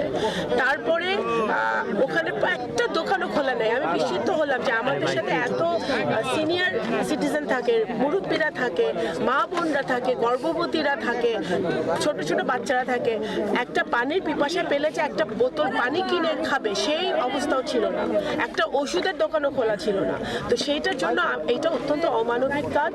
এই জিনিসটা আমি অনুরোধ করব অন্য প্রার্থীদেরকে যে এই কাজটা আপনারা করবেন না। বাংলাদেশ এখন বিপ্লবীদের দেশ উল্লেখ করে খেলাফত মজলিসের আমির মামুনুল হক জানান, দুর্নীতি আর সন্ত্রাস নির্ভর রাজনীতি বাংলাদেশে আর চলবে না। সোমবার রাতে শরীয়তপুরের পৌরসভা মাঠে 11 দলীয় ঐক্য জোটের জনসভায় প্রধান অতিথি বক্তব্যে তিনি কথা বলেন। এ সময় তিনি বলেন, এদেশের মুক্তিকামী মানুষ জাগ্রত হয়েছে, তাই এবার বাংলাদেশের রাজনীতিতে পরিশুদ্ধি আসবে। যারা সন্ত্রাস, কালো টাকা নির্ভর, পেশিশক্তি নির্ভর গুন্ডামির রাজনীতি করে ক্ষমতায় মস্তক দখল করতে চায়, তাদের দিন শেষ বলেও মন্তব্য করেন তিনি। রাজনীতির 2 ভূত তাড়াতে চায়। 1 নম্বর হলো লুটপাট আর দুর্নীতি, 2 নম্বর হলো পেশিশক্তি আর সন্ত্রাস। বাংলাদেশের রাজনীতি এই 2 ভূতের দ্বারা আক্রান্ত। মুক্তিকামী মানুষ যেভাবে গোটা দেশের সাধারণ জনতা জাগ্রত হয়েছে, গণজোয়ার সৃষ্টি হয়েছে, ইনশাআল্লাহ এবার বাংলাদেশের রাজনীতিতে পরিশুদ্ধি আসবে। দুর্নীতি এবং সন্ত্রাস নির্ভর রাজনীতি বাংলাদেশে আর চলবে না ইনশাআল্লাহ। ফজরের নামাজের পরে কেন্দ্রে উপস্থিত থেকে জনগণকে নিজের ভোট নিশ্চিত করার আহ্বান জানান এনসিপি নেতা আসিফ মাহমুদ সজীব ভূঁইয়া। তিনি বলেন, একদিনের পরিশ্রম হতে পারে আগামী 5 বছরের শান্তি। সোমবার রাতে পঞ্চগড় 1 আসনে 11 দলীয় নির্বাচনী জোটের প্রার্থী সার্জিস আলমের নির্বাচনী জনসভায় কথা বলেন তিনি। ন্যায়ের পক্ষে নাকি অন্যায়ের পক্ষে রায় দেবেন, জনগণকে নিজের বিবেককে কাঠগড়ায় দাঁড় করিয়ে ভাবার আহ্বান জানান সার্জিস আলম। এর আগে আসিফ মাহমুদ সজীব ভূঁইয়া সহ এনসিপির নেতারা বিকেলে সড়ক পথে পঞ্চগড় চিরিকোল মাঠে নির্বাচনী পথসভা ও প্রচারণা শুরু করেন। পরে শহরের বিভিন্ন সড়ক ঘুরে সন্ধ্যায় জনসভায় যোগ দেন।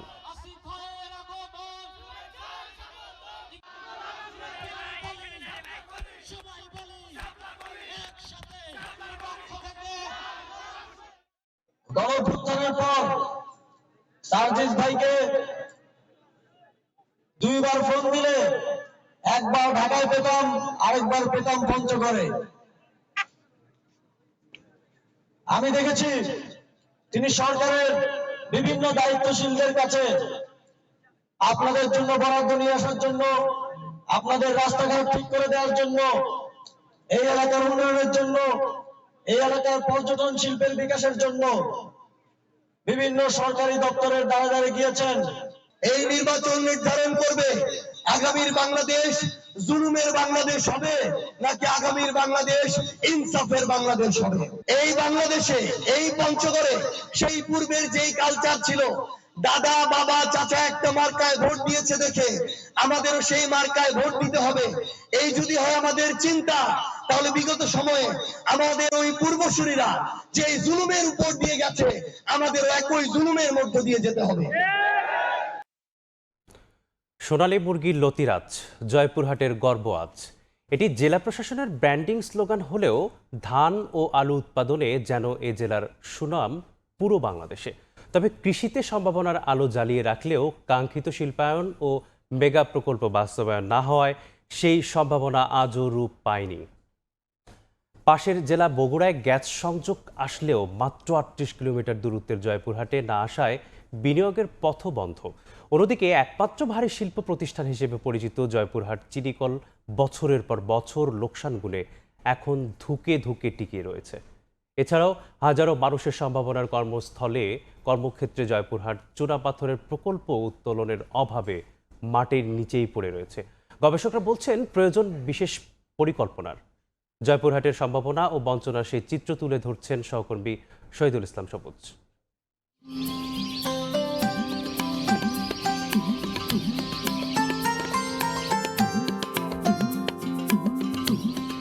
উর্বর মাটি সবুজের রাজ্য, কৃষি সমৃদ্ধির জেলার নাম জয়পুরহাট। ধান ও আলুর প্রাণ বলা হয় যাকে, সেই জয়পুরহাট আজও অপেক্ষায় দাঁড়িয়ে আছে এক নতুন সম্ভাবনার গল্প লেখার। ৮,১৭,৯৬৬ জন ভোটারের এই জেলার ৮০% মানুষের প্রধান পেশা এখনো কৃষি। দেশের অর্থকরী ফসলের এক বিশাল অংশ আসে জয়পুরহাট থেকে। ধান ও আলুর পাশাপাশি সোনালী মুরগি ও কচুরলতি এই জেলার অর্থনীতিকে সচল রাখছে। কিন্তু কৃষির এই প্রাচুর্য পুরো শক্তি নিয়ে দাঁড়াতে পারেনি, কারণ দীর্ঘ সময়ও গড়ে ওঠেনি কৃষিভিত্তিক কোনো শিল্প। ভালো ফসল হয়, কিন্তু এগুলো আমরা বিক্রি করার সময় আমাদের ফসলের দাম পাই না, ন্যায্য মূল্য পাই না। আমরা যেন সঠিক সময়ে যে ফসলটা উৎপাদন করে কর্তন করি বা তুলি, এইখানে যেন আমরা ন্যায্য মূল্য পাই, এটা আমার কৃষক হিসেবে আমাদের দাবি। একমাত্র ভারী শিল্প প্রতিষ্ঠান হিসেবে পরিচিত জয়পুরহাট চিনিকল বছরের পর বছর লোকসান গুনে এখন ধুকে ধুকে টিকে রয়েছে। এছাড়াও হাজারো মানুষের সম্ভাবনাময় কর্মক্ষেত্র জয়পুরহাট চুনাপাথর প্রকল্প উত্তোলনের অভাবে মাটির নিচেই পড়ে রয়েছে। সেই সঙ্গে ঐতিহাসিক নান্দাইল দিঘি, আশ্রাঙ্গা দিঘি ও বিলের ঘাট পর্যটন শিল্প হিসেবে দাঁড় করানোর অপার সুযোগ থাকলেও তা কাজে লাগানো সম্ভব হয়নি। এই জেলায় ভারী শিল্পও তেমন একটি নেই, যে দু একটি আছে সরকারি পর্যায়ে, সেগুলো কিন্তু মধ্যে পড়ে আছে। কমিউনিকেশন ব্যবস্থা কি আছে জেলার, অন্য জেলার কানেক্টিভিটি কি আছে, এবং জ্বালানি হিসেবে গ্যাসের যে প্রভাব, গ্যাস ছাড়া কিন্তু আপনি ভারী শিল্প করতে পারবেন না, সেটি কিন্তু আমাদের কাছে নেই। আমাদের এই জেলাকে আরও সমৃদ্ধ করার জন্য বেসিক শিল্পনগরী আমাদের দরকার। আমাদের শিল্পনগরী 2 করার জন্য আমরা প্রস্তাব দিয়েছি, এবং এটি বাস্তবায়ন হলে এই জেলায় শিল্প উদ্যোক্তা তৈরি হবে। জয়পুরহাট সরকারি মহিলা কলেজ, পাঁচবিবি মহিপুর হাজী মহসিন সরকারি কলেজ, কালাই সরকারি মহিলা কলেজ, আক্কেলপুর মুজিবুর রহমান সরকারি কলেজ ও খেতলাল সরকারি সাইদ আলতাফুন্নেছা কলেজ জেলার উচ্চশিক্ষার বাকি ঘর। দেশের অন্যান্য জেলায় যে পরিমাণ বরাদ্দ দেওয়া হয়েছে, আমাদের জয়পুরহাট জেলাকে কিন্তু সেই পরিমাণ বরাদ্দ দেওয়া হয়নি। ফলে দীর্ঘদিন ধরে আমরা বঞ্চনার শিকার হয়ে আসছি। যেহেতু এটি একটি কৃষি প্রধান অঞ্চল, সুতরাং কৃষিভিত্তিক শিল্প যদি এখানে গড়ে তোলা যায়, তাহলে যেমন কর্মসংস্থানের সুযোগ তৈরি হবে, সেই সাথে এলাকার মানুষের সার্বিক যে জীবন মান, সেটারও উন্নয়ন হবে। ইতিহাস সমৃদ্ধ পাঁচবি উপজেলার লোকমা জমিদার বাড়ি, ঐতিহাসিক নান্দাইল দিঘি, আশ্রাঙ্গা দিঘি ও বিলের ঘাট পর্যটন শিল্পে উন্মোচন করতে পারে এক নতুন সম্ভাবনার দ্বার। শাহিদুল ইসলাম সবুজ, সময় সংবাদ, জয়পুরহাট। অতীতে নাটোরের নির্বাচন উৎসবমুখর ও আনন্দময় থাকলেও বিগত 3টি সংসদ নির্বাচনে সেই পরিবেশ ছিল না বলে দাবি প্রবীণ ভোটারদের। রাজনীতির মাঠে যেখানে অভিজ্ঞতার সঙ্গে যুক্ত হচ্ছে নতুন প্রত্যাশা, একদিকে প্রবীণ ভোটারদের দীর্ঘদিনের অর্জন আর অভিজ্ঞতা, অন্যদিকে নবীনদের স্বপ্ন, প্রশ্ন আর পরিবর্তনের আকাঙ্ক্ষা। এই দুই প্রজন্মের ভোট অত্যন্ত গুরুত্বপূর্ণ বলে মনে করছেন তারা। আল মামুনের পাঠানো তথ্য ছবি নিয়ে রিপোর্ট।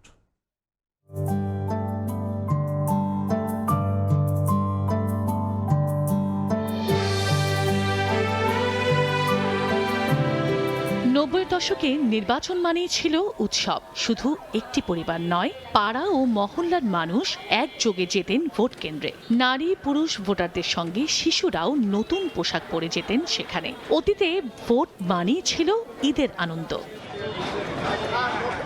প্রবীণদের ভাবনায় রয়েছে স্থিতিশীলতা। তারা চান অভিজ্ঞ নেতৃত্ব, যারা এলাকার সমস্যা বোঝেন এবং দীর্ঘমেয়াদে সমাধান দিতে পারবেন এমন একজন জনপ্রতিনিধি।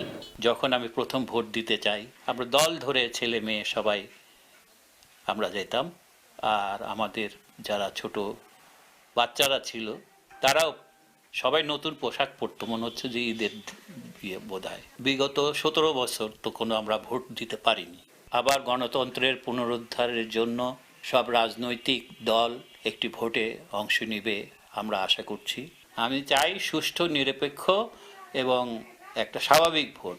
অন্যদিকে নবীন ভোটাররা বড় হয়েছেন ডিজিটাল বাংলাদেশ, সামাজিক যোগাযোগ মাধ্যম আর দ্রুত বদলে যাওয়া বিশ্বের সঙ্গে তাল মিলিয়ে। নবীনদের চাওয়া কর্মসংস্থান, স্বচ্ছতা, জবাবদিহিমূলক রাজনীতি। আমার ভোটটি অবশ্যই তারুণ্যের প্রথম ভোট হিসাবে অবশ্যই গুরুত্বপূর্ণ এবং আমি চেষ্টা করব যে সব দিক বিচার বিবেচনা করে, সার্বিক দিকভাবে বিচার বিবেচনা করে যাকে প্রার্থী হিসাবে ভালো, তার কাজের মাধ্যমে যে শুধুমাত্র কাজ জনগণের পাশে দাঁড়াতে পারবে, আশা করি তাকেই ভোটটা দিব। নাটোরে 4টি আসনে 566টি ভোট কেন্দ্র রয়েছে আর মোট ভোটার সংখ্যা 14,59,784 জন। সময় সংবাদ, নাটোর। ভোরের সময় এই ছিল আমার কাছে। পরবর্তী সংবাদগুলো জানাতে যুক্ত হবেন জিন্নাত আরা যশোয়া। মেজবা, আপনাকে ধন্যবাদ। পরবর্তী সংবাদগুলো জানাবো আমি জিন্নাত আরা যশোয়া। 1 মাস ধরে পঞ্চগড়ের সরকারি হাসপাতালে বন্ধ জলাতঙ্কের টিকা সরবরাহ। এতে বিপাকে বিড়াল ও কুকুরের কামড়ে আক্রান্ত রোগীরা অতিরিক্ত অর্থ দিয়ে বাইরে থেকে কিনতে হচ্ছে টিকা। স্বাস্থ্য বিভাগ বলছে ভ্যাকসিনের চাহিদাপত্র মন্ত্রণালয়ে পাঠানো হয়েছে। সোহাগ হায়দারের রিপোর্ট। হাসপাতালের জলাতঙ্ক নিয়ন্ত্রণ কেন্দ্রে রোগীদের উপচে পড়া ভিড়, তবে রোগীরা সবাই বাইরে থেকে ভ্যাকসিন কিনে এনেছেন। জানুয়ারি থেকে পঞ্চগড়ের কোনো সরকারি হাসপাতালে মিলছে না র্যাবিক্স ভ্যাকসিন। এতে বিপাকে পড়েছেন কুকুর ও বিড়ালের কামড়ে আক্রান্তরা। বাধ্য হয়ে বেশি টাকা দিয়ে বাইরে থেকে টিকা কিনে হাসপাতালে নিয়ে শরীরে গ্রহণ করছেন তারা। তবে সরকারি ওষুধ না পেয়ে ক্ষোভ জানান তারা। আমার বিড়াল কামড় দিছে, সকালে আসি টিকা দিতে, এসে দেখি যে টিকা নাই, বাজারেও টিকা নাই। এখানে আসে দেখতেছি যে ভ্যাকসিন নাই। ভ্যাকসিন কিনতে গেলে 530 টাকা লাগে, ওইটা তো বড় বিষয় না, কিন্তু ভ্যাকসিনটা কিনলে পরে যে আরো 4টা রোগী লাগে, ওগুলো আমরা এখন পাচ্ছি না। দ্রুত যেন এই আমাদের পঞ্চগড় জেলায় জলাতঙ্কের টিকাটা দেয়। স্বাস্থ্য বিভাগ বলছে ভ্যাকসিনের চাহিদা মন্ত্রণালয়ে পাঠানো হয়েছে। শীঘ্রই সংকট সমাধানের আশ্বাস সংশ্লিষ্ট কর্মকর্তার। আমাদের সাপ্লাই নাই, এখন যারা আসতেছে পেশেন্ট পার্টি ওরা কিনে নিয়ে আসতেছে। ওরা 4 জন মিলেই আমরা চালাচ্ছি, 4 জন মিলে কিনে নিয়ে আসে। 4 জন মিলে কিনে নিয়ে আসলে ওদের খরচটা কম হয়। 8 থেকে 10 দিন আমাদের এই লাগবে এই টিকাটি পেতে। এই যে সময়টি, এটার জন্য আসলে খুবই আমরা দুঃখিত রোগীদের কাছে, আমরা এটা দিতে পারছি না জন্য। সদর হাসপাতালের তথ্য মতে প্রতিদিন রোগীদের ক্রয় করা 20টি ভায়াল ভ্যাকসিনে 100 রোগী টিকা গ্রহণ করছেন। সোহাগ হায়দার, সময় সংবাদ, পঞ্চগড়। কিশোরগঞ্জের ভৈরবে কলেজ শিক্ষার্থী আবু সুফিয়ান হত্যা মামলায় 2 জনকে গ্রেফতার করা হয়েছে। গ্রেফতার মেরাজ ও তার সহযোগী নিদানকে আদালতে তোলা হলে কারাগারে পাঠানোর নির্দেশ দেন বিচারক। বৃহস্পতিবার রাতে পৌর শহরে রেল লাইনের পাশ থেকে কলেজ শিক্ষার্থী আবু সুফিয়ানের মরদেহ উদ্ধার করে পুলিশ। 31 জানুয়ারি নিহতের বাবা অজ্ঞাত আসামির বিরুদ্ধে ভৈরব রেলওয়ে থানায় হত্যা মামলা করেন। 1 ফেব্রুয়ারি মেরাজকে গ্রেফতার করা হয়। পরে তার দেয়া তথ্যে গ্রেফতার করা হয় নিদানকে। মেরাজের বিরুদ্ধে ভৈরব সহ বিভিন্ন থানায় 14টি মামলা রয়েছে।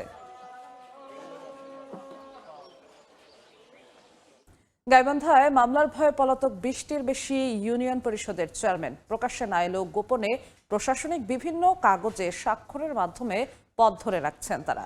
চেয়ারম্যানরা না থাকায় ইউনিয়ন পরিষদগুলোতে ব্যাহত ও বিলম্বিত হচ্ছে নাগরিক সেবা, বন্ধ রয়েছে গ্রাম আদালতও। তবে দ্রুত আইনগত ব্যবস্থা নেওয়ার আশ্বাস দিয়েছেন জেলা প্রশাসক। বিপ্লব ইসলামের রিপোর্ট।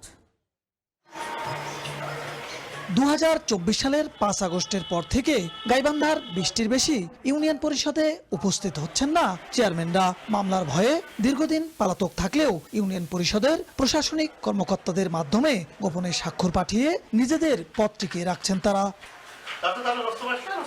সংশ্লিষ্টরা বলছেন এসব ইউনিয়নের চেয়ারম্যান না থাকায় জন্ম নিবন্ধন, নাগরিকত্ব সনদ, ওয়ারিশ সনদ সহ জরুরি কাগজপত্রে স্বাক্ষর করাতে দিনের পর দিন ঘুরতে হচ্ছে নাগরিকদের। দীর্ঘদিন থেকে বন্ধ রয়েছে গ্রাম আদালত, ফলে স্থানীয় পর্যায়ে নিষ্পত্তিযোগ্য মামলাগুলো সরাসরি চলে যাচ্ছে বিচারিক আদালতে। 5 আগস্টের পরে একজন এখানে উপস্থিত হয় নাই এবং আসে নাই। ঘুরে যাওয়া লাগে, হয়তোবা দেখা যায় যে ফোন দিয়ে নিয়ে আসা লাগে। এটে যাও উঠে যাও, তাহলে আমরা মূর্খ মানুষ কোন জায়গায় যাবো আর কোন জায়গায় থাকবো। দুরবস্থার মধ্যে হয়রানি পেরেশানি, এগুলো কার্যক্রম না করতে পারি তাহলে আমাদের ইউনিয়ন পরিষদ থেকে কি লাভ হল? সরাসরি যে কাজগুলো হওয়ার মতো ছিল বা হয়তো বা প্রয়োজনশীল, সেগুলো তো অবশ্যই একটু বাধাগ্রস্ত হচ্ছে। গ্রাম আদালত এবং মাসিক মিটিং হলো উনি সেদিন আসেন, এসে বৈঠক করে চলে যান। একই কারণে বিড়ম্বনায় পড়ছেন ইউপি সদস্যরাও। চেয়ারম্যান সাহেব নাই বিধায় তারা মামলা করতে আসে না। এ পর্যন্ত অনেকদিন যাবৎ কোনো লোকজনই আসে না মামলা করতে। মানুষ হয়রানি হচ্ছে, সেবা পাচ্ছে না, মোট কথা একবারে গোটা ইউনিয়নের মানুষ অশান্তি, একমাত্র চেয়ারম্যান না থাকার কারণে। এ বিষয়ে তদন্ত করে আইনগত ব্যবস্থা নেওয়ার আশ্বাস জেলা প্রশাসনের। বিধি অনুযায়ী আমরা ব্যবস্থা নিচ্ছি এবং প্যানেল চেয়ারম্যানদেরকে বিভিন্ন জায়গায় দায়িত্ব দেওয়া হচ্ছে এবং অচিরেই আমরা যে জায়গায় যেই ধরনের সমস্যাগুলো রয়েছে আমরা যে বিধি অনুযায়ী আমরা ব্যবস্থা নিয়ে সেগুলোকে পূরণের প্রচেষ্টা হাতে নিয়েছি। জেলা প্রশাসনের তথ্য মতে বিভিন্ন অভিযোগে গাইবান্ধার ৮১টি ইউনিয়নের মধ্যে ১৪টি ইউনিয়ন পরিষদ প্যানেল চেয়ারম্যান দিয়ে পরিচালনা করা হচ্ছে। বিপ্লব ইসলাম, সময় সংবাদ, গাইবান্ধা। মুন্সিগঞ্জের মাওয়ায় নিখোঁজের 2 দিন পর পদ্মা নদী থেকে উদ্ধার হলো নিখোঁজ শিক্ষার্থীর লাশ। সোমবার দুপুরে পদ্মা সেতুর 4 নম্বর খুঁটি থেকে 500 গজ দূরে থেকে লাশটি উদ্ধার করে ফায়ার সার্ভিসের ডুবুরি দল। এর আগে গত শনিবার ঢাকার মিরপুর এলাকার military institute of science and টেকনোলজির 18 শিক্ষার্থী মাওয়ায় ঘুরতে যান। দুপুরে কয়েকজন পানিতে গোসল করতে নামেন। এর মধ্যে তলিয়ে যান আবু নাইম নামে এক শিক্ষার্থী। তিনি নাটোরের লালপুর উপজেলার সাতপুর গ্রামের বাসিন্দা।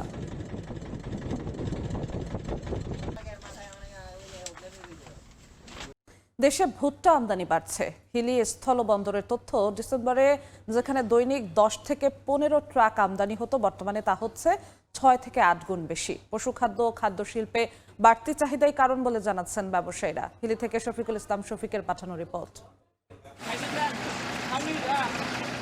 গেল ডিসেম্বরে হিলি স্থলবন্দর দিয়ে ভারত থেকে ভুট্টা আমদানি শুরু হয়। প্রথম দিকে প্রতিদিন 10 থেকে 15 ট্রাক এলেও বর্তমানে আসছে 80 থেকে 90 ট্রাক করে। দেশীয় উৎপাদনের চাহিদা পূরণ না হওয়ায় আমদানি করে বাড়তি চাহিদা মেটানো হচ্ছে বলে জানান ব্যবসায়ীরা। বর্তমানে হিলি স্থলবন্দর দিয়ে ভুট্টার আমদানি অনেক বেশি, মাল যাচ্ছেও প্রচুর, মালের চাহিদাও আছে। একদিন দেখা যাচ্ছে 15 গাড়ি, 20 গাড়ি, 30 গাড়ি প্রত্যেক দিনের জন্য নিচ্ছি। যেটা স্টক ছিল স্টকগুলো সব বিক্রি করে দেওয়ার পর বর্তমানে দেশি ভুট্টা খুব কম। বিভিন্ন ফিটমেলে মাল যাচ্ছে, যেগুলো ফিটমেলে বন্ধ ছিল সেগুলো চালু হচ্ছে, এতে ওই ফিটমেলগুলো মাল টানিচ্ছে, এর কারণে মনে করেন চাহিদাটা বাড়ছে। পোল্ট্রি শিল্প, গবাদি পশুর খাদ্য ও খাদ্য প্রক্রিয়াজাতকারী শিল্পে ব্যবহার হচ্ছে এই ভুট্টা। সরবরাহ করা হচ্ছে ঢাকা, চট্টগ্রাম, সিলেট, নোয়াখালী সহ দেশের বিভিন্ন জেলায়। পাইকারিতে প্রতি কেজি ভুট্টা বিক্রি হচ্ছে 31 থেকে 32 টাকায়। দাম বৃদ্ধির সংখ্যা নেই যুক্তি তাদের। বাংলাদেশের বিভিন্ন প্রান্তে বগুড়া যাচ্ছে, ঢাকা যাচ্ছে, চট্টগ্রাম যাচ্ছে। ওদের চেয়ে ভালো আমাদের ভুট্টাটাই হয়, কিন্তু তারপরেও যেহেতু চাহিদা পূরণ হয় না, সেক্ষেত্রে নিতেই হয়। দাম আরো বাড়বে কিনা এটা এখনই বলা মুশকিল, কারণ চিটাগাং দিয়ে অনেক শিপে আসে, সেটা চাহিদা কিছুটা পূরণ হয়। আমদানি প্রক্রিয়া দ্রুত শেষ করা হচ্ছে বলে জানান বন্দর ও কাস্টমস কর্তৃপক্ষ। আগের তুলনায় ভুট্টার আমদানি বহুগুণে বৃদ্ধি পেয়েছে।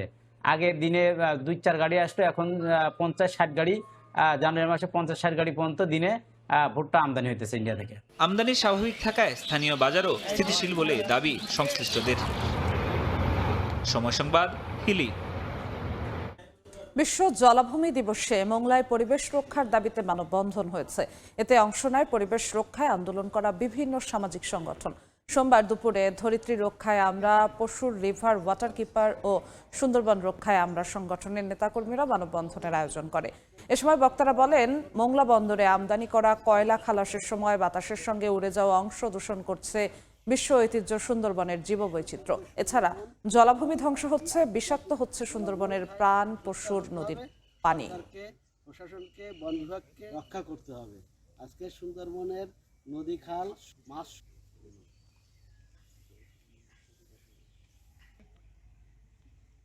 দেখছেন ভোরের সময়, সঙ্গেই থাকুন। সেদিন আইসক্রিম মুখে দিতেই তীব্র শিরশির অনুভূতি। আমার ডেন্টিস্ট রেকমেন্ড করলেন সেন্সোডাইন। দাঁত শিরশির সমস্যায় সেন্সোডাইন চমৎকার কাজ করে, তাই আমি প্রতিদিন ব্যবহার করি সেন্সোডাইন। ইচ্ছে মতো উপভোগ করি আইসক্রিম আর পছন্দের সব খাবার। Thank you Sensodyne. দেখছেন ভোরের সময়। মনের মতো ডিজাইন আর stylish collection, Regal furniture, furnish your dream. দেশের বাইরের খবর। যুদ্ধবিরতির মধ্যেও গাজায় থামেনি প্রাণহানি। স্থানীয় সময় সোমবার মধ্য গাজার নুসৈরাত সহ উপত্যকাটিতে ইসরায়েলি হামলায় শিশুসহ অন্তত 5 জন নিহত হয়েছেন। এর মধ্যে এই গাজায় প্রশাসনিক ক্ষমতা হস্তান্তরের প্রস্তুতি সম্পন্ন করার কথা জানিয়েছে হামাস। এছাড়া নেতানিয়াহুর সঙ্গে আলোচনার জন্য ইসরায়েল সফরে যাচ্ছেন মধ্যপ্রাচ্যে ট্রাম্পের বিশেষ দূত স্টিভ উইটকফ। অন্যদিকে লেবাননে ইসরায়েলি বাহিনীর হামলায় 1 জন প্রাণ হারিয়েছেন, আহত হয়েছেন বেশ কয়েকজন। যুদ্ধবিরতি চললেও প্রায় প্রতিদিনই ড্রোন ও বিমান হামলার খবর আসছে ফিলিস্তিনের গাজা উপত্যকা থেকে। মধ্য গাজার নুসেইরাত এলাকায় ইসরায়েলি হামলার পর স্থানীয় বাসিন্দারা ধ্বংসস্তূপের ভেতর থেকে হতাহত উদ্ধারে তৎপর হয়ে ওঠে।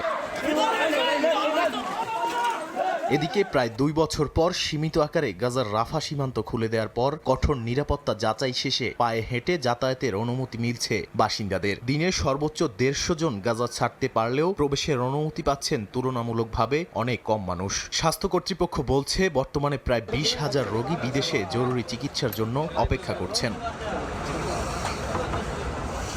এর মধ্যেই গাজায় প্রশাসনিক ক্ষমতা হস্তান্তরের প্রস্তুতি সম্পন্ন করার কথা জানিয়েছে হামাস। সংগঠনটির মুখপাত্র বলেন, গাজার সরকারি ও প্রশাসনিক প্রতিষ্ঠানগুলো একটি জাতীয় টেকনোক্রেটিক কমিটির কাছে হস্তান্তরের জন্য প্রয়োজনীয় সব ব্যবস্থা নেওয়া হয়েছে। এমন উত্তপ্ত পরিস্থিতিতে ইসরায়েল সফরে যাচ্ছেন যুক্তরাষ্ট্রের মধ্যপ্রাচ্যে ট্রাম্পের বিশেষ দূত স্টিভ উইটকফ। গাজা যুদ্ধবিরতির দ্বিতীয় ধাপ রাফা সীমান্ত ও ইরান ইস্যুতে নেতানিয়াহুর সঙ্গে আলোচনার কথা থাকলেও সমালোচকরা বলছেন এই মধ্যস্থতা আসলে শিয়ালকে মুরগির পাহারাদার বানানোর শামিল। কারণ যে যুক্তরাষ্ট্র ইসরায়েলের সামরিক ও কূটনৈতিক পৃষ্ঠপোষক, সেই দেশই আবার যুদ্ধবিরতি ও মানবিক প্রবেশাধিকার দেখভালের দায়িত্ব নিচ্ছে। গাজার পাশাপাশি উত্তপ্ত রয়েছে পশ্চিম তীরও। সেখানে ফিলিস্তিনিদের বাড়ি দখল করে সামরিক ব্যারাক স্থাপনের অভিযোগ উঠেছে ইসরায়েলি বাহিনীর বিরুদ্ধে। পাশাপাশি হামলা চলছে লেবানন সীমান্তেও। দক্ষিণ লেবাননে ইসরায়েলি ড্রোন ও বিমান হামলায় বেশ কয়েকজন হতাহত হয়েছেন। জাতিসংঘের শান্তিরক্ষী বাহিনী UNIFIL জানিয়েছে, ইসরায়েলি বাহিনী কৃষি জমিতে অজ্ঞাত রাসায়নিক পদার্থ ফেলেছে। এতে বেসামরিক মানুষ ও শান্তিরক্ষীদের নিরাপত্তা ঝুঁকিতে পড়েছে। যদি ইসরায়েলের দাবি পদার্থটি বিষাক্ত নয়, তবুও হামলা এবং বাধ্যতামূলক স্থানান্তর নির্দেশ নতুন করে সংঘাতের আশঙ্কা বাড়াচ্ছে। নাদিম মারজান, সময় সংবাদ। মার্কিন সামরিক অভিযানের হুমকির মধ্যেই শুক্রবার তুরস্কে বসছে ইরান ও যুক্তরাষ্ট্রের পারমাণবিক আলোচনার বৈঠক। জানুয়ারিতে সরকার বিরোধী বিক্ষোভ দমনে হাজারো মানুষের মৃত্যু ইরানি নেতৃত্বকে উদ্বিগ্ন করে তুলেছে। এর মধ্যেই ইউরোপীয় ইউনিয়ন IRGC-কে সন্ত্রাসী সংগঠন ঘোষণা করলে পাল্টা পদক্ষেপ নেয় ইরান। ইউরোপীয় সেনাবাহিনীগুলোকে সন্ত্রাসী গোষ্ঠী আখ্যা দিয়ে সব EU রাষ্ট্রদূতকে তলব করেছে তেহরান। আলোচনায় আগ্রহী না হলে ইরানে সামরিক অভিযানের হুমকি দিয়ে আসছিলেন মার্কিন প্রেসিডেন্ট ডোনাল্ড ট্রাম্প। এর মধ্যেই সোমবার ইরান জানায়, যুক্তরাষ্ট্রের সঙ্গে পরমাণু আলোচনা পুনরায় শুরুর কাঠামো নিয়ে অগ্রগতি প্রত্যাশা করছে তারা। ইরানের পররাষ্ট্র মন্ত্রণালয়ের মুখপাত্র ইসমাইল বাঘেই বলেন, সৌদি আরব, মিশর, তুরস্ক সহ একাধিক আঞ্চলিক দেশ মধ্যস্থতাকারীর ভূমিকা পালন করছে। বার্তা সংস্থা রয়টার্সের তথ্য অনুযায়ী শুক্রবার তুরস্কের ইস্তাম্বুলে যুক্তরাষ্ট্র ইরানের মধ্যে পরমাণু আলোচনা অনুষ্ঠিত হবে। বৈঠকে অংশ নেবেন মার্কিন বিশেষ দূত স্টিভ উইটকফ ও ইরানের পররাষ্ট্রমন্ত্রী আব্বাস আরাকচি। আলোচনায় সৌদি আরব, কাতার, সংযুক্ত আরব আমিরাত ও মিশরের প্রতিনিধিরাও থাকতে পারেন। তবে আলোচনার আগে উইটকফ ইসরায়েল সফরে যাচ্ছেন, যেখানে তিনি বিনিয়ামিন নেতানিয়াহুর সঙ্গে বৈঠক করবেন। ভারত মহাসাগর ও মধ্যপ্রাচ্যে যুদ্ধজাহাজ ও বিমান মোতায়েন করেছে ওয়াশিংটন। ট্রাম্প প্রশাসনের শর্ত, ইরানকে ইউরেনিয়াম সমৃদ্ধকরণ বন্ধ করতে হবে, ক্ষেপণাস্ত্র কর্মসূচি সীমিত করতে হবে এবং আঞ্চলিক মিত্র গোষ্ঠীগুলোর প্রতি সমর্থন প্রত্যাহার করতে হবে। ইরান বলছে, পরমাণু ইস্যুতে নমনীয়তা দেখানো গেলেও ক্ষেপণাস্ত্র ও আঞ্চলিক প্রভাব নিয়ে আপোস করা কঠিন। অভ্যন্তরীণ পরিস্থিতিও তেহরানের জন্য বড় চাপ হয়ে উঠেছে। জানুয়ারিতে সরকার বিরোধী বিক্ষোভ দমনে হাজারো মানুষের মৃত্যু ইরানি নেতৃত্বকে উদ্বিগ্ন করে তুলেছে। রয়টার্সের একাধিক সূত্র বলছে, যুক্তরাষ্ট্রের সম্ভাব্য হামলা নতুন করে গণবিক্ষোভ উস্কে দিতে পারে। এটা শাসন ব্যবস্থার জন্য মারাত্মক ঝুঁকি বলে মনে করেন অনেকে। নিষেধাজ্ঞা শিথিল না হলে অর্থনৈতিক সংকট আরও ঘনীভূত হওয়ার আশঙ্কাও বাড়ছে। এর মধ্যেই ইউরোপীয় ইউনিয়ন IRGC-কে সন্ত্রাসী সংগঠন ঘোষণা করলে পাল্টা পদক্ষেপ নেয় ইরান। তেহরান ইউরোপীয় সেনাবাহিনীগুলোকে সন্ত্রাসী গোষ্ঠী আখ্যা দিয়ে সব EU রাষ্ট্রদূতকে তলব করেছে। বিশ্লেষকদের মতে, আলোচনা এগোনোর বার্তা আসলেও পাল্টা কূটনৈতিক চাপের দ্বৈত কৌশলেই ইরান দর কষাকষির অবস্থান শক্ত করতে চাইছে। নাদিম মারজান, সময় সংবাদ। বাফুফের ক্যাম্পে যোগ দিচ্ছেন বিৎসক চাকমা সহ 6 প্রবাসী ফুটবলার। সমৃদ্ধ হচ্ছে জাতীয় দলের পাইপলাইন, জানিয়েছেন ফেডারেশনের সহ সভাপতি ফাহাদ করিম। আগামী মার্চে মালদ্বীপে অনুষ্ঠেয় অনূর্ধ্ব-20 সাফ ফুটবল চ্যাম্পিয়নশিপের জন্য চলা ক্যাম্পে যোগ দেবেন তারা। লিগ বন্ধ থাকায় ফুটবলারদের ফিটনেস ধরে রাখতে যশোরে হচ্ছে এই ক্যাম্প। সেখানে দেশীয়দের সঙ্গে যোগ দেবেন 6 প্রবাসী ফুটবলার। তালিকায় নতুন মুখ কানাডা প্রবাসী সুসত্য মণ্ডল। হামজা শমীদদের হাত ধরে দেশের ফুটবলে ফিরে আসে প্রাণের স্পন্দন। একে একে লাল সবুজের জার্সিতে খেলার স্বপ্ন পূরণ হয় জায়ান ফাহমেদুলদের। জাতীয় দলে হামজা শমীদদের পথ ধরে খেলার আশায় শেকরের টানে গত বছর জুনে বাফুফে ট্রায়ালে অংশ নিয়েছিলেন এক ঝাঁক প্রবাসী ফুটবলার, যাদের মধ্যে বিৎসক চাকমা ইব্রাহিমরা আলো ছড়ালেও সেবার দলে সুযোগ না পাওয়ায় হতাশা নিয়ে দেশে ফিরে যেতে হয়েছিল। পরে গত বছরের শেষ দিকে লাতিন বাংলা ফুটবল টুর্নামেন্টেও নিজেদের প্রমাণ করেন এই প্রবাসী তরুণরা। অবশেষে বয়স ভিত্তিক দলের সুযোগ মিলছে বিৎসক চাকমাদের। সাফ অনূর্ধ্ব-20 ফুটবল চ্যাম্পিয়নশিপের ক্যাম্পে যোগ দিচ্ছেন 6 প্রবাসী ফুটবলার। আসরের জন্য প্রাথমিক দলও ঘোষণা করে ফেলেছে বাফুফে। লিগ বন্ধ থাকার সময়টাতে ফুটবলারদের ফিট রাখতেই যশোরে এই ক্যাম্পের আয়োজন করেছে বাফুফে। প্রবাসীদের তালিকায় নতুন মুখ কানাডা প্রবাসী সুসত্য মণ্ডল। টোটাল 7 জন প্লেয়ারকে প্রাইমারিলি সিলেক্ট করেছি এই ক্যাম্পে সাফ আন্ডার-20-তে আসার জন্য। ইব্রাহিম নেওয়াজ, তারপরে বিতোষক চাকমা, ইফাজ আবেদ এবং আমির সামি, এই 4 জনকে আমরা প্রাইমারি যোগাযোগ করেছি।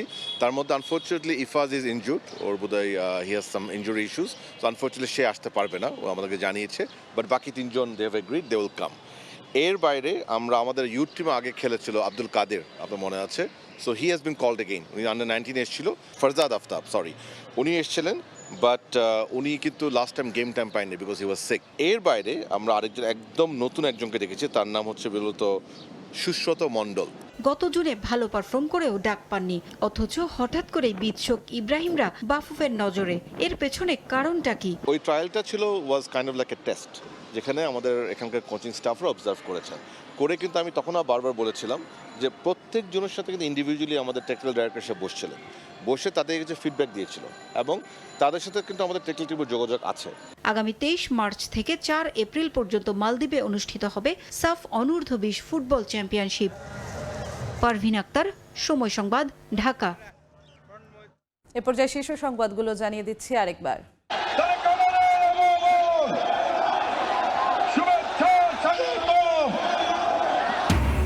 নারীদের অপমান করে আইডি হ্যাকের মিথ্যা তথ্য ছড়াচ্ছে একটি দল। ভোটের জবাব দেওয়ার আহ্বান তারেক রহমানের। গণনায় দেরির নামে ষড়যন্ত্র প্রতিহতের ডাক।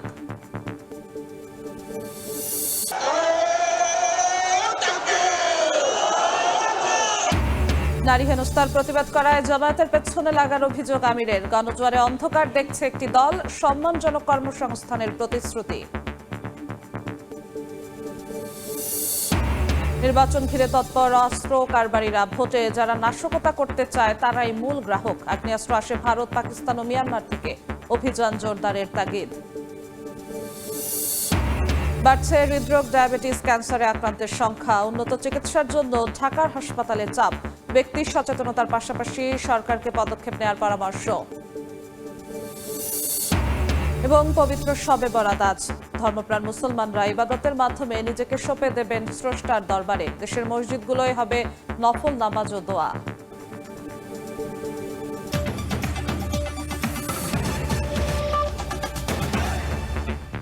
এ ছিল ভোরের সময়।